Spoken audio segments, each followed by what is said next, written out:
Timilandasya khalam shalam shalakuyo Shakshur meditam chena Taisme shigurave namaha.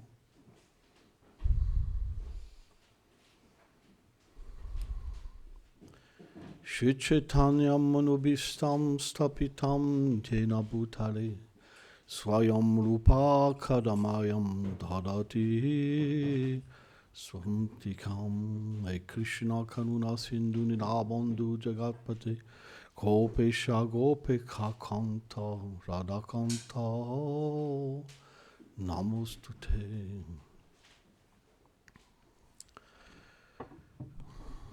Tapta Kanshana Gorangi Radhe Vrindavaneshvari Vishavanu Sute Devi Pranamami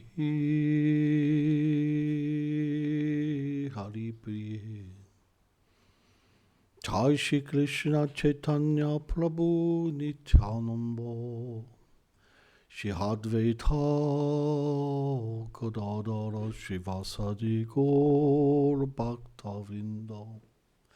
Hare Krishna Krishna Krishna Hare Hare Hare Rama Rama Rama Hare.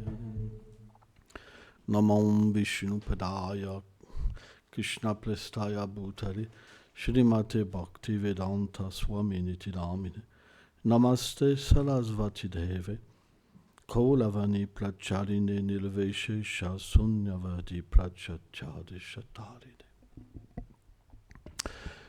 Il existe de nombreux obstacles qu'on rencontre lorsqu'on pratique le service de dévotion. Et ces obstacles, ils ne sont pas qu'à l'extérieur de nous-mêmes, mais ils sont surtout à l'intérieur de nous-mêmes. Mais ce n'est qu'en pratiquant le service de dévotion, sérieusement, en prenant refuge d'un maître spirituel,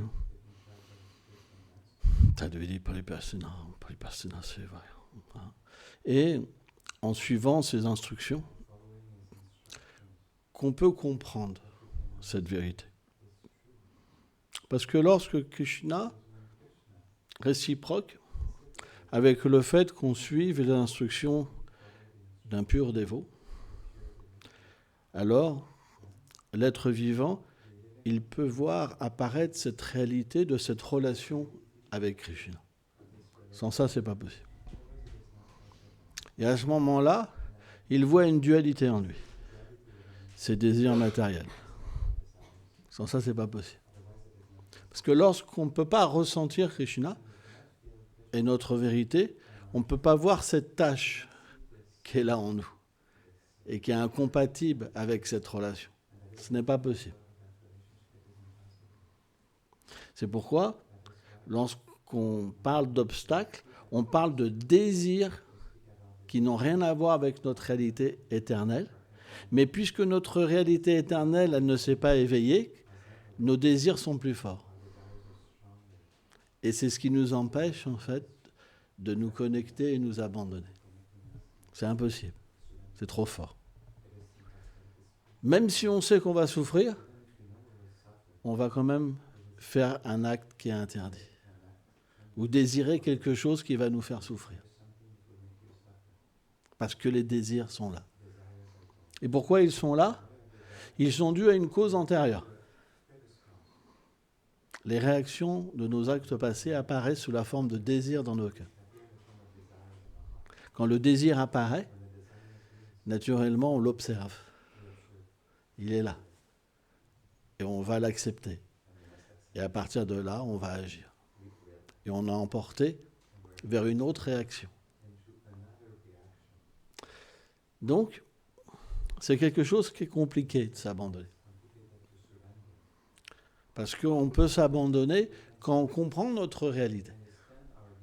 Lorsqu'on connaît notre forme éternelle, notre nom éternel, notre place dans les divertissements du Seigneur, alors c'est naturel de tout abandonner. Mais quand on ne connaît pas, c'est difficile, parce que les liens qu'on a dans ce monde, ils nous paraissent plus tangibles.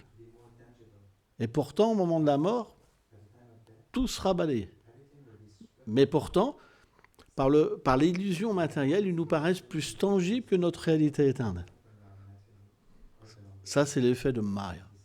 Maya Dakshina Prakriti. Cette énergie, en fait, c'est le Seigneur qui la déploie, parce qu'on désire cette indépendance. On désire être le contrôleur de notre vie. Et donc, il nous donne cette opportunité. Parce que ce n'est pas possible pour l'âme d'avoir cette mauvaise nature. C'est contraire à la nature de l'âme éternelle. Mais, parce que à un certain moment, on a ce désir, alors il nous dote de pouvoir pour que ça se passe. Quelque chose d'impossible, ça devient possible. Ça, c'est la puissance du Seigneur suprême. Vous vous rendez compte ? Quelque chose complètement d'opposé à nous-mêmes est possible, parce qu'il va combler notre désir. Et c'est très intéressant, parce qu'il n'y a que le Seigneur suprême qui fait ça. Par nous-mêmes, on n'aurait pas le pouvoir. Et donc, est-ce que c'est une punition ? Non, puisqu'on le veut. C'est nous qui disions. Regardons ce monde. Les styles des maisons, ils évoluent. La mentalité des gens évolue. C'est nous qui créons tout ça. Quand on désire une femme, quand on désire un homme, avoir un foyer, c'est nous qui créons tout ça. Une belle maison avec des petits tableaux, des ceci, des cela. On crée quelque chose pour nourrir cette nature illusoire. C'est vrai. Quand on entame une relation, pour cet égarement, on nourrit cette illusion. Et pourtant, quand ça casse, qu'est-ce qu'il en reste ? On peut voir cette même personne avec qui on a fait des projets être à 1000 km, 10 000 km et avoir un gros sourire en bliss, alors que nous, on souffre. Mais c'est vrai. Et pourtant, on avait fait des plans. D'avoir ceci, d'avoir cela.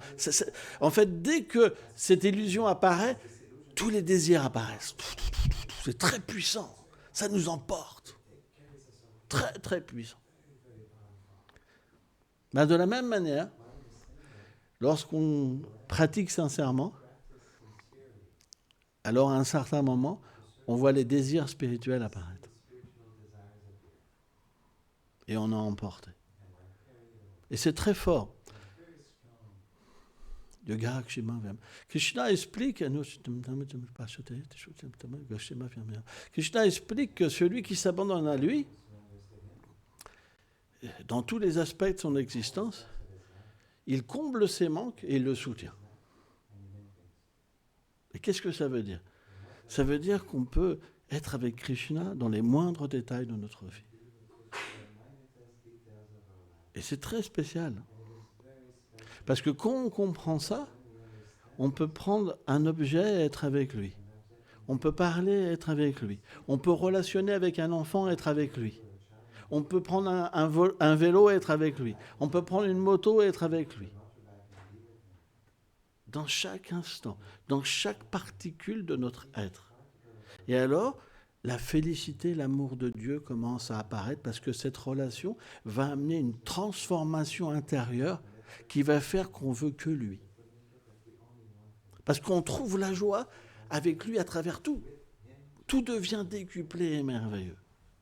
C'est une expérience énorme. Alors que quand on cultive les désirs matériels, on devient frustré. Parce qu'on ne peut pas avoir ce qu'on veut. Que dire si on sert le Seigneur et qu'on cultive les désirs matériels ? C'est pire encore. Parce qu'on peut sentir cette souffrance et voir cette réalité en nous. Donc, Krishna est très miséricordieux. Krishna est très miséricordieux. Qu'on ait des désirs ou qu'on soit sans désir, on doit s'engager dans son service. Parce qu'à un moment, on va s'abandonner. Ce n'est qu'une question de temps. On n'aura pas le choix. Parce qu'on est fait pour le bonheur ultime. Ce but ultime, Param Gatim. On n'a pas le choix. Personne ne pourra vous satisfaire pleinement. Tout le monde est trop petit. On est plein de défauts. On est des menteurs. On va dire à quelqu'un, je te protégerai toujours. Mais qu'est-ce qu'on a comme pouvoir de protéger quelqu'un? Mais on ne peut pas s'empêcher, parce qu'on prend la place de Krishna. Je t'aime, je prendrai soin de toi, je t'offrirai des robes, des bijoux, des choses merveilleuses. Je serai toujours avec toi. Mais on n'a pas le pouvoir de maintenir la parole. Parce qu'en nous, il y a une duplicité. On parle, mais à l'intérieur, il y a autre chose. Et le résultat, pour la personne qui y croit, c'est la destruction. Complètement. Et ça dure. Ça ronge à l'intérieur. Moi, j'ai connu des personnes qui avaient mis leur foi tellement dans des gens dans ce monde qu'après, ils ont été internés psychiatriquement, ils ne s'en sont jamais remis. Et ça amène après des cancers même. Ce n'est pas une personne que j'ai connue comme ça. Parce que quand les gens se révèlent à vous et qu'ils souffrent, alors vous rendez compte de la vérité de cette nature matérielle. Il faut voir jusqu'à où ça amène. C'est même inimaginable. Jusqu'au point que ça peut amener l'attachement. Et comment ça peut détruire. Vous travaillez dur, avec acharnement pour la personne, pendant que la personne vous trompe. Et à un moment, en fait, vous découvrez cette réalité. Pas facile. Tout redescend. Tout devient effondré. Et plus vous aimez, et plus c'est destructeur. C'est pas facile. Et après, vous perdez votre foi en tout. Pourquoi ça m'est arrivé? J'étais parfait dans ma démarche. J'ai travaillé tellement dur. Je lui ai tellement offert. J'ai tout fait pour elle. Tout. Je travaillais 15-16 heures par jour pour qu'elle soit heureuse. Et le résultat, c'est qu'elle m'a trompé. Tout s'écroule. C'est dur. Hein? C'est vraiment dur. Et après, il y a une colère qui vient. Cette déception, elle amène une colère, l'égarement complet. Krishna explique ça. C'est pourquoi celui qui est intelligent, même s'il a des désirs, il engage ce désir, mais pour Krishna. Parce que même si ça ne marche pas, ou qu'on se fait tricher, on ne perd rien, puisque Krishna reste. Vous comprenez? Et c'est très intéressant, parce que c'est la vie d'un dévot. Parce que dans la vie d'un dévot, il se fait tricher. C'est comme ça. Parce que ça fait partie de ce monde. Tous ceux qui vont vous dire qu'ils vont vous protéger, souvent ils vous trichent. Mais la différence, c'est quand on a pris refuge en Krishna, Krishna, il nous soutient. Et il comble tout. Et on ne perd rien. Et notre foi, elle grandit. Et notre lien grandit. Notre amour grandit. Et à la fin, graduellement, parce qu'il est réciproque, il commence à prendre la place partout dans notre vie, dans toutes nos pensées, dans tous nos sentiments. Et alors on devient complètement en paix. Parce qu'on n'a plus de désir à satisfaire. On devient en paix. Quelle est la source de notre souffrance? De vouloir combler des désirs. Parce que quand on veut combler un désir, on doit faire tellement de choses dans cette vie. pour fonder une famille. Il faut travailler, à gagner de l'argent, avoir un compte en banque, une belle maison, une belle voiture, être beau. Et puis, une fois qu'on a conquis la dame, il faut la garder. C'est beaucoup d'énergie. Après les enfants, c'est tellement d'énergie. On ne se rend pas compte. Ça prend 100% du temps. Ceux qui ont eu des enfants, quand les enfants, ils pleurent la nuit. Moi, je me rappelle, quand j'ai eu une petite fille qui s'appelle Sandy, elle pleurait tout le temps. Toute la nuit, pendant 6 mois. Et à la fin, avec ma conjointe, c'était la guerre. Oui, tu te lèves jamais, c'est moi qui me lève tout le temps, il y en a marre. Alors je me levais.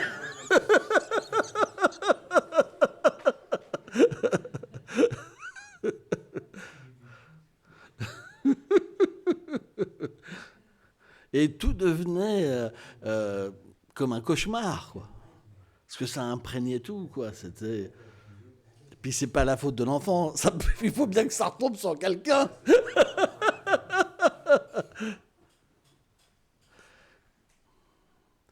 Donc la vie est dure. C'est une réalité. Quand on a un enfant, papa, maman, ils donnent tout. Quoi, pas tout. Parce que sans ça, on ne serait jamais frustré. Quel enfant n'a pas piqué une crise parce que papa ou maman lui avait pas donné quelque chose? Moi, j'en ai piqué des crises, je vous le dis.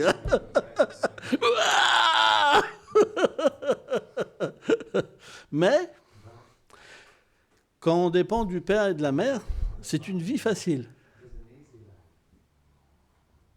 Comparé à ce que le père vit. Moi, mon père, il était même obligé de travailler le week-end pour maintenir la famille. 7 jours sur 7. Pour avoir un garnement qui fait n'importe quoi et qui les respecte même pas. Et ouais. C'est le pire. C'est que vous travaillez 7 jours par semaine et il y en a un qui naît dans la famille, c'est un pur voyou qui respecte rien et qui a juste la haine.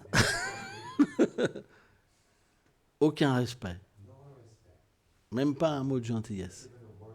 Rien. Pas évident. Qui vous dit que vous aurez un fils gentil, respectueux, qui vous écoute? Ça, c'est dans les films. Mais la vérité, c'est que c'est pas simple, la vie. De s'occuper d'être. Parce qu'on attend toujours quelque chose en retour. Et le retour, il n'est jamais parfait. Et c'est dur. C'est pourquoi lorsqu'on sert Krishna, puisqu'il contient tout, il est l'origine de tout, automatiquement, il est très vite satisfait. Parce qu'il a besoin de rien. Il réciproque simplement avec votre amour. Et il se donne à vous. C'est sa nature. Mais une âme conditionnée, elle a plein de manques à l'intérieur. Elle a beaucoup de désirs. Donc quand vous voulez combler une âme conditionnée, c'est impossible. Parce que vous comblez un désir, il y en a un autre qui apparaît. Vous comblez l'autre, il y en a un autre qui apparaît. Et l'autre, c'est infinissable. Infinissable. Donc à la fin, c'est compliqué. Hein. Et en plus, quand vous ne le comblez pas, ça se met en colère. Mais je t'en ai comblé 3 avant. Ah, bon, maintenant, ça suffit. Hein. T'es privé de sortie pendant une semaine. Pourquoi? Parce qu'on n'en peut plus. C'est pas évident. C'est pas facile. Donc, pour échapper à ces turbulences et pour pouvoir évoluer constamment. Et je parle d'évolution, parce qu'on fait toujours des erreurs. Et les autres font toujours des erreurs. Donc notre seule façon, il n'est pas de frapper son environnement, mais il est de s'adapter. Peut-être qu'en premier on frappe, mais après on est obligé de s'adapter. Et ça, c'est l'adaptation, c'est le fait de servir le Seigneur à travers les autres. Parce que ce n'est pas possible autrement. Quand on n'est pas un dévot du Seigneur, surtout si on n'a pas dû à des vies passées certaines vertus, alors on veut contrôler. C'est pas facile. Il y a des enfants qui souffrent beaucoup d'avoir des pères contrôleurs ou des mères contrôleuses. Hein, ils peuvent même vous mettre dans un placard. Et pourquoi pas? Un petit placard comme ça. Tu rentreras bien dedans. Ah, tu veux pas écouter? Dans le placard. Dans le placard. Fini le chocolat au lait. T'auras juste un verre d'eau et du pain sec. Ah, ça peut être dur, hein. Il y a des histoires comme ça, hein. C'est vrai.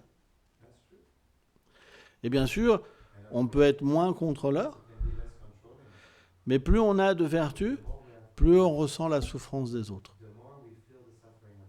Et plus on a de la compassion. Mais avoir de la compassion et de la vertu, ça ne résout pas encore le problème. Parce que si quelqu'un vous fait toujours du mal, toujours du mal, toujours du mal, toujours du mal, c'est compliqué, quoi. C'est compliqué.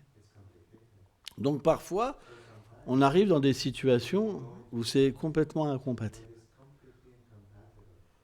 Donc on a le droit de renoncer. Parfois, on doit se séparer de personnes. Parce qu'on ne peut pas évoluer.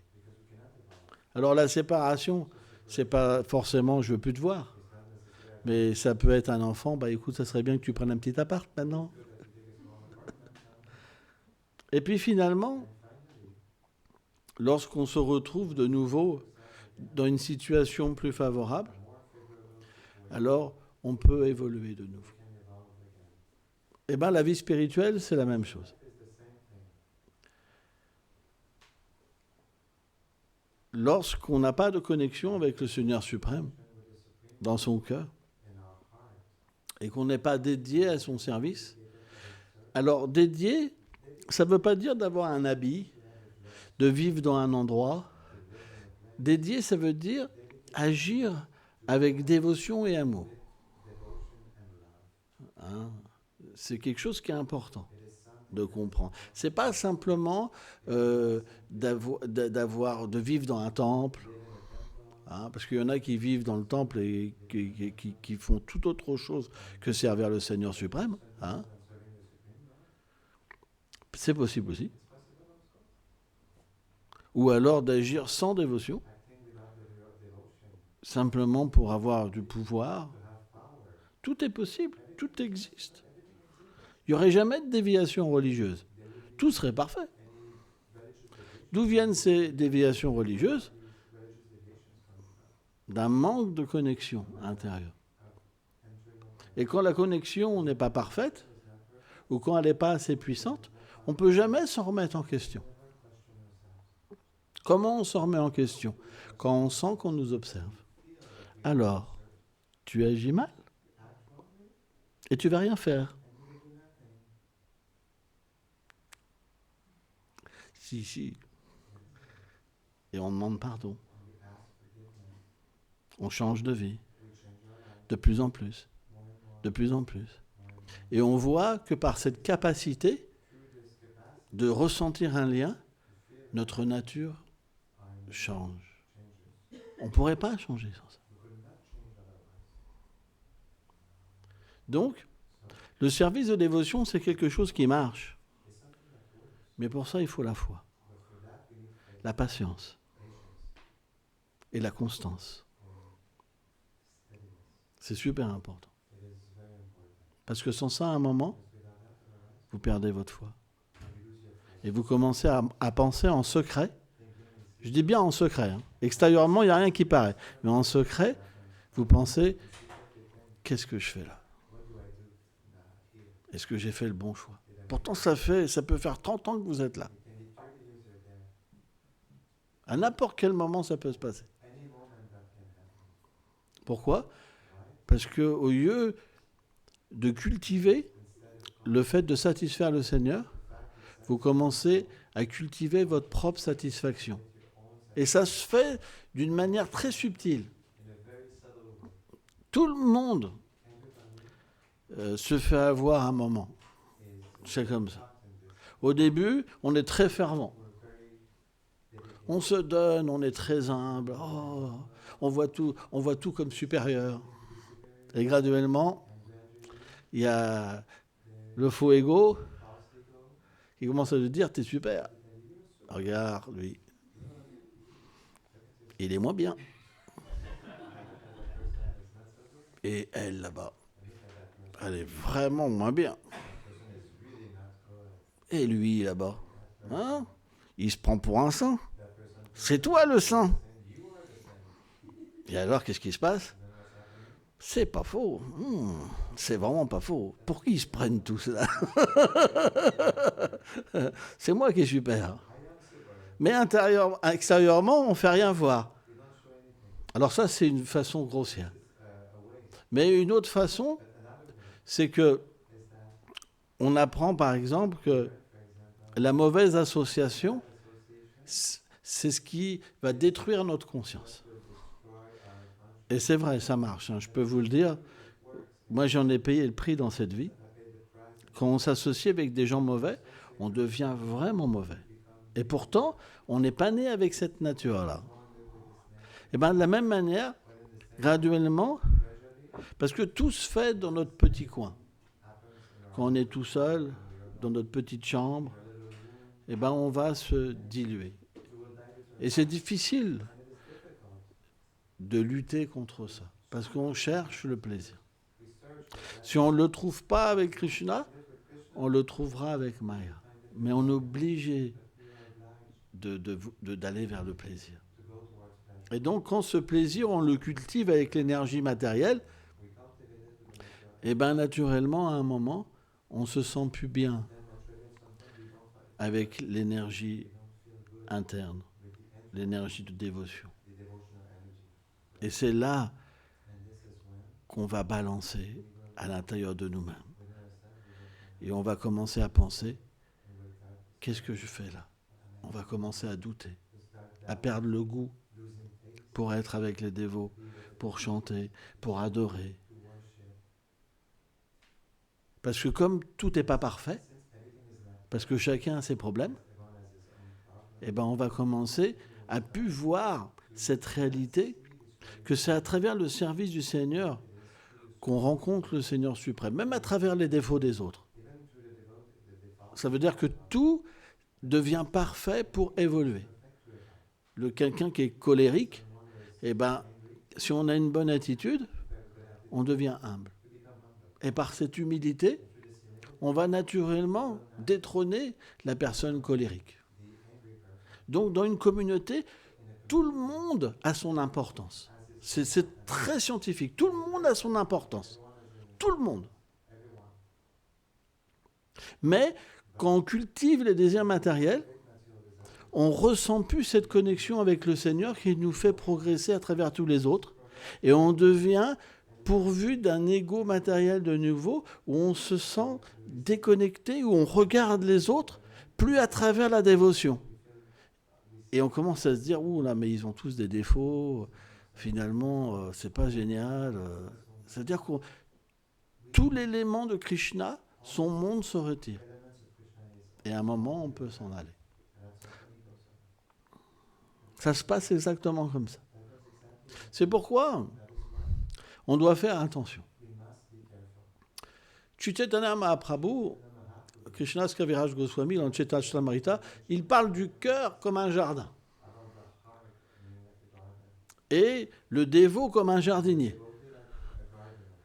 Et la graine que le gourou et Krishna plantent dans le cœur et qui pousse comme une plante de l'amour de Dieu, c'est la plante qu'il doit protéger. Mais au début, lorsque la plante n'a pas encore véritablement poussé, on ne sait pas reconnaître ce qu'est la plante de pur amour de Dieu et les désirs matériels. Donc on a besoin d'aide. C'est ce qu'on appelle le refuge des Vaishnavas. Parce que les Vaishnavas, à travers leurs paroles, ils vont nous faire voir qu'on cultive quelque chose qui n'est pas la plante de la dévotion, mais une mauvaise herbe qui prend la force de la plante, de la bonne plante, qui l'empêche de pousser. Si on n'a pas quelqu'un qui nous protège et qui nous montre, on va penser que ces désirs matériels sont la bhakti. Et à un moment, on s'égare. C'est pourquoi l'association est quelque chose d'important. Lorsqu'on reste seul avec nos désirs, ceux qui ne veulent pas progresser, ils ne vont jamais poser des questions sur leurs problèmes. Jamais. Jamais. Parce qu'ils cultivent leurs problèmes. Mais ils ne progressent pas spirituellement. Donc c'est pourquoi on doit apprendre à reconnaître ce qu'est la dévotion et la cultiver. Et en contrepartie, ce qui n'est pas la dévotion, on doit l'écarter de notre vie. Donc ça, c'est un travail de jardinier. C'est pourquoi, sur les 6 principes de la dévotion, il y a accepter tout ce qui est favorable et rejeter tout ce qui est défavorable au développement de l'amour. Ce n'est pas évident, parce que les désirs sont là. Et finalement, on ferme les yeux, parce qu'on est faible, et on est comme obligé de les accomplir. Mais on devient malheureux quand c'est comme ça. Parce qu'on n'est pas fait juste pour un tout petit plaisir ou un petit pansement sur un bobo. On est fait pour une vie merveilleuse, et c'est pour ça qu'on souffre. Et le pire, c'est qu'on projette une forme d'illusion en pensant que si on avait quelque chose, on serait heureux. Mais c'est juste illusoire. Parce que jamais personne n'a été heureux dans cette situation-là. Personne. On a vu nos parents, on a vu les amis, personne n'a jamais été heureux. On est témoin de ces choses-là. Mais il y a une forme d'illusion, et ça c'est quelque chose d'extraordinaire qui nous fait penser qu'on est différent. Et ça, quand on cultive ce désir-là, on cultive une insatisfaction. C'est pourquoi le seul moyen, quand le désir est trop puissant, c'est de l'engager dans le service du Seigneur. Sans ça, il nous déracine et il nous emporte. Donc on doit l'engager. C'est ça le secret de la réussite.